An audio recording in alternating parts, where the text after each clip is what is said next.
Fun 101, I want to welcome in a very, very special guest, Callista Clark of Zebulon, Georgia. Some of you may remember it was probably 4, maybe 5 years ago that we had Callista in studio with a guitar. Mom also was on hand, but Callista now part of the Nashville scene as she has become part of the family that is the Big Machine label. And with that being said, let me welcome in Callista. Callista, 17 years old. Thank you so very much for the time.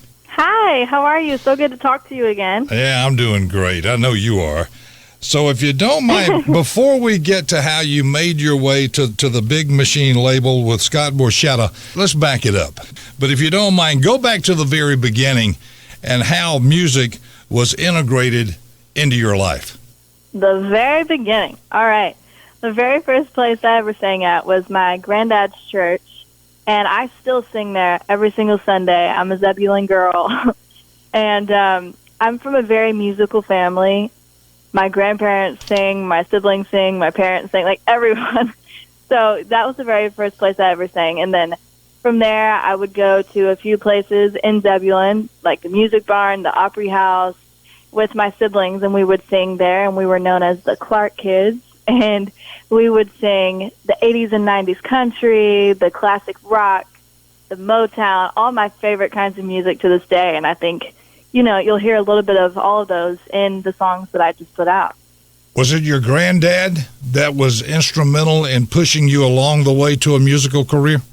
I think, my whole family is extremely supportive, but my mom and my dad, they taught me the basics on guitar and piano, and my mom taught me all the songs that me and my siblings would sing places. And even when we were really little on the way to school, I was in probably kindergarten, and I remember learning Christian songs to sing at church that Sunday, So, music has always been something that's been a part of my life, and my parents have always pushed me to do that, And you've always written what you said were poems that were probably songs in the making. Is that right?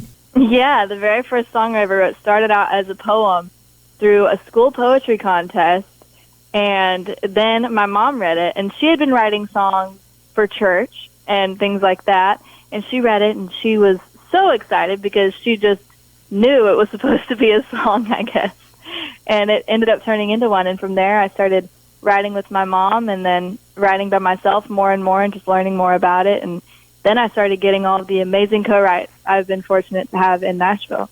And you're only 17 years old.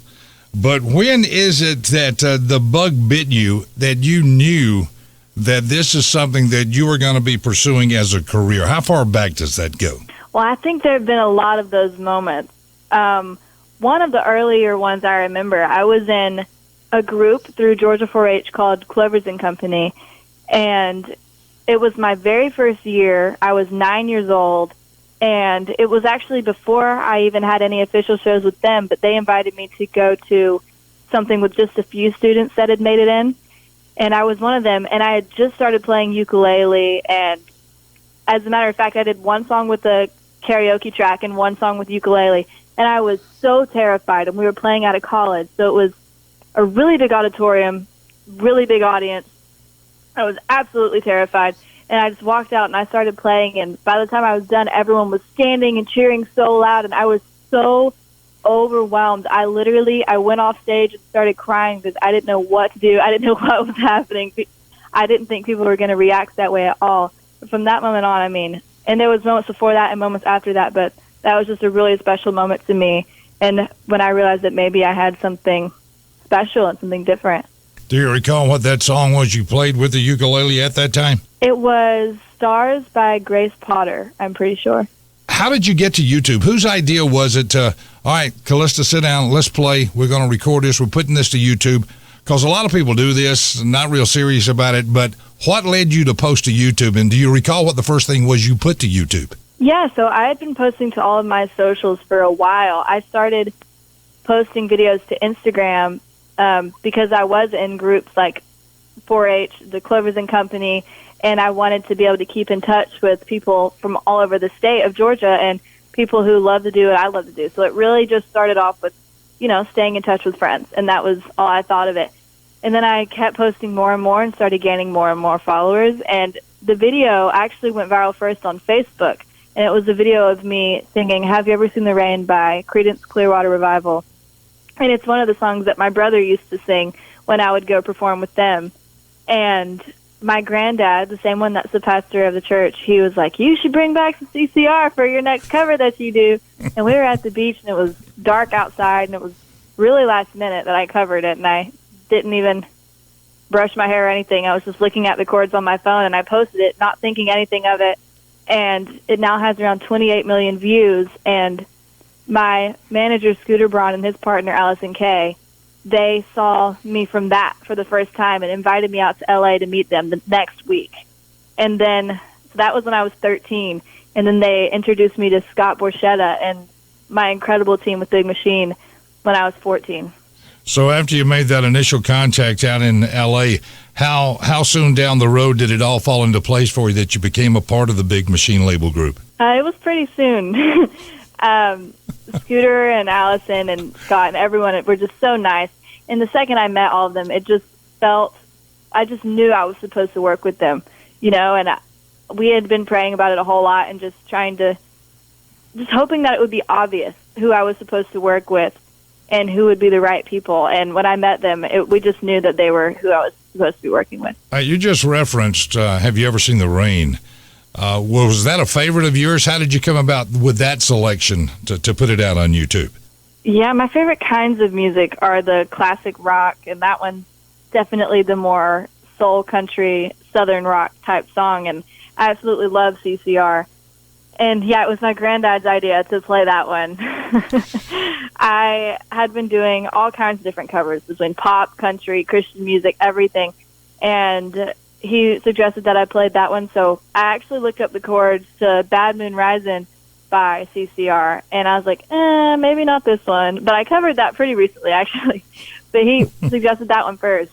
And I tried it, and I was like, I don't know. And then I started playing Have You Ever Seen the Rain, just picking the chords. And I was like, okay, I think I'll just do that. Just picking it or something, make it sound a little different. Mm-hmm. And then it just blew up. You also did a cover of the Eagles, if I'm not mistaken, Desperado, that got many, many millions of views on YouTube. Talk about the play of the guy. I can't imagine anybody trying to want to cover Don Henley's vocal. Oh, yeah. As a matter of fact, I feel like there are certain songs that you should just not cover, and my mom suggested that I cover that one because, you know, I've heard it my whole life. It's just an incredible song. So at first, I agree with you. I was a bit afraid to attempt to do that, but I just tried to make it my own and just change up the key a little bit and do my own little twist and see what happened, and I think people responded to it pretty well. You talk about playing the ukulele, you talk about playing the guitar. Are you self-taught? How did you come about learning the instrument, or was it just something that you got it by ear and it just came natural? I am self-taught. My dad taught me the basics on guitar, and he'll tell you that I passed him pretty quick. And then my mom taught me the basics on piano, and the very first instrument I ever learned was ukulele, and that was just me and my sisters started learning it at the same time and just looking up chords and looking up how to play songs on YouTube, and it went from there. But, I mean, at this point, I'm pretty sure it's around 8 instruments that I play, and so I'm just in love with music and everything to do with it, and I try to learn as much as I can. The EP that is out there now, I think it's entitled, Real to Me. Yeah. And there are a total of, I think, 5 tracks on this. The one that's being pushed right now that's out there is Cause I Am. But you've penned, along with some help, these songs. So if you would, talk about the selection of the music, the writing of the songs that make up the EP, Real to Me, the process by which it went, those that you worked with in doing so, if you don't mind. Real to Me is an incredibly special project, and I feel like it's the perfect way to introduce myself and the perfect way to kind of roll out as a new artist, because most of the songs on this EP were my very first co-writes ever in Nashville. And it was, I mean, I didn't know what I was doing. I was going with some of the top songwriters in Nashville, like Laura Veltz, Casey Brown, Cameron James, Emily Shackleton, Liz Rose, Chris DiStefano, just some of the top people. And we got the songs that are on my collection now. And it was just really fun to start with the very first ones, because I wrote those 2.5 years ago. And now I have so many songs that I can't wait to release between then and now. So, yeah, it's just so much fun. And all the songs, I feel like they all have their own personality in a way, with It's 'Cause I Am being the first single. I feel like it's the perfect way to introduce myself and as a person and as a new artist. And it's definitely the more sassy, sarcastic side of me. And then with Don't Need It Anymore, Heartbreak Song, that's the more, heartbroken, sad side of me. And Real to Me is the honest and real and the truth, Mm-hmm. And they all have their own different musical influences. I feel like Real to Me is the Motown, kind of has a gospel-y sound to it.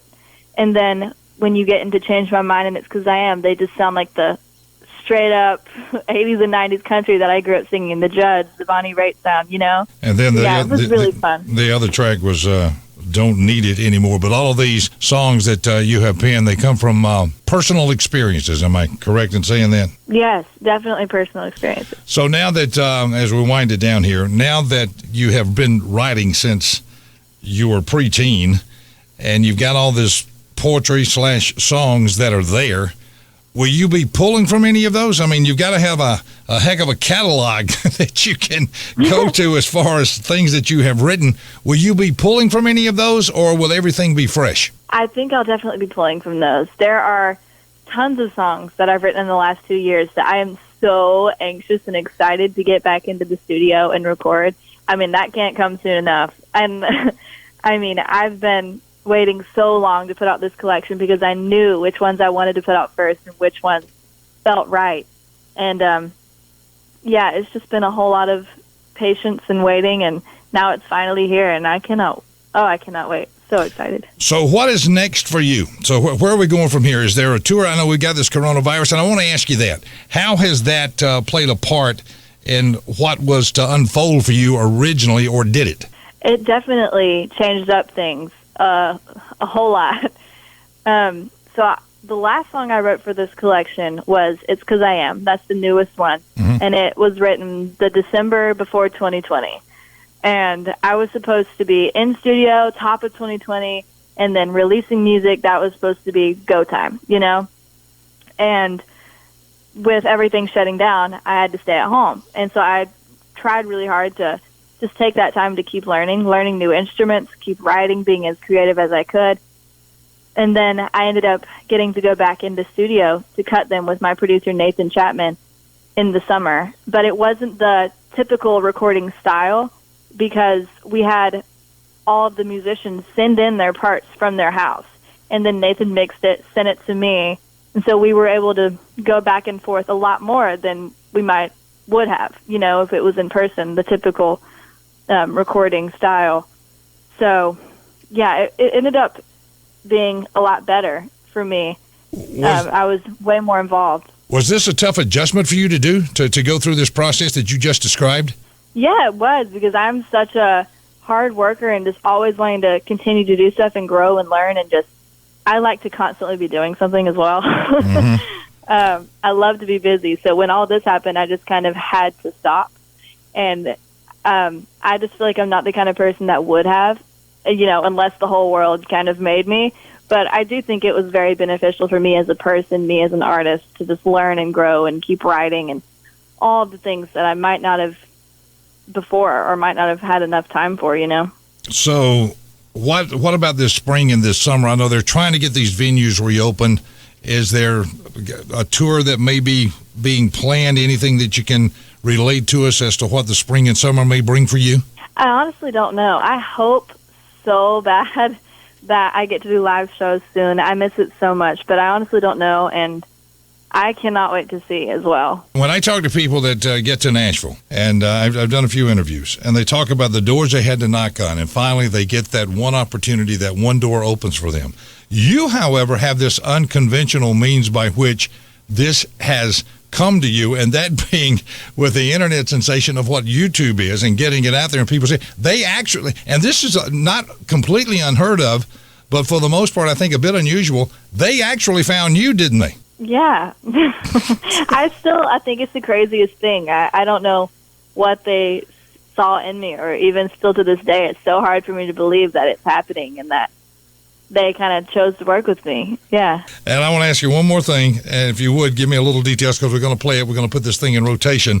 Cause I Am.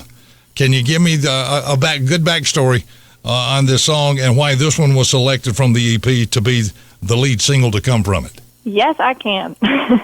I wrote It's 'Cause I Am because it just came from the whole feeling of having someone tell you what you can or what you can't do and what you're capable of before they even know you. And I had that happen so much being a young girl, being a teenager, but also being a young girl in this industry. I was in Nashville one day at a Starbucks, and it was summer, so it was so hot outside, and I had just gotten my brand new Gibson J200 guitar, and it was too hot for me to leave it in the car, so I had to lug it into this Starbucks and have my drink in one hand, and I had a bag on my back, and just, like, struggling a little. And this random guy, don't know who he is, just sees a young girl in Nashville with the guitar, and he goes, "Good luck." And I turned around and I looked at him and I smiled and I said, "Thank you very much," and walked back out. And so it was just moments like that that made me feel small. It made me feel so insecure. And it was just, to anyone like that, just a way of boosting my confidence a little and kind of putting people back in their place just a little, because, yeah, I had a lot of people acting like they had me figured out before they even knew who I was. And so it was just a really fun song to write. I listened to it, and I truly think that it's got crossover possibilities. Has anyone mentioned that? Yes, I would love to have crossover success just because I have so many musical influences. And when I was writing for this collection for the last 2 years that I've been having co-writes in Nashville, I just tried to get the best song, whatever that was. And so if it went more pop than country, then that's what I did. If it went more rock than country, that's what I did. If it went super, super country, I went for it, you know? I promise. I even have some that go to the more reggae side of things. So it's just, you know, whatever happened, and I think that's so fun. How, when this all started for you, were you starstruck, and when did your feet finally come to the ground? I don't think they have. Because, I mean, it's been the weirdest, coolest situation. I mean, I started working with Scott and Scooter when I was 13 years old, and that was, I still can't even process how that happened. Like you were saying, it was just the craziest situation I could have been in, and it all happened so fast. It still seems like it happened so fast, and I've been writing and just trying to focus on that, and then when when 2020 happened, I was like, oh my goodness, I've been writing for 2 years, like it was the craziest thing, and then now my music's out, and I'm on a radio tour, and I'm having interviews with you in the UK and all this crazy stuff, but I'm still at my house. I'm not in Nashville anymore, and it's just the weirdest feeling that I can't believe it's happening, Well, let me say congratulations. Callista Clark, 17 years of age, has made her way onto the Big Machine label group. The EP is out there. The lead single to come from it is entitled Cause I Am. We're putting in rotation. We're going to be playing this thing. You've had over 65 million views on YouTube. And I want to say again, congratulations on the success, continued success, and can't wait to hear more about Callista Clark down the road. Callista, thank you so much, and best of luck to you. Thank you. So good to talk to you again.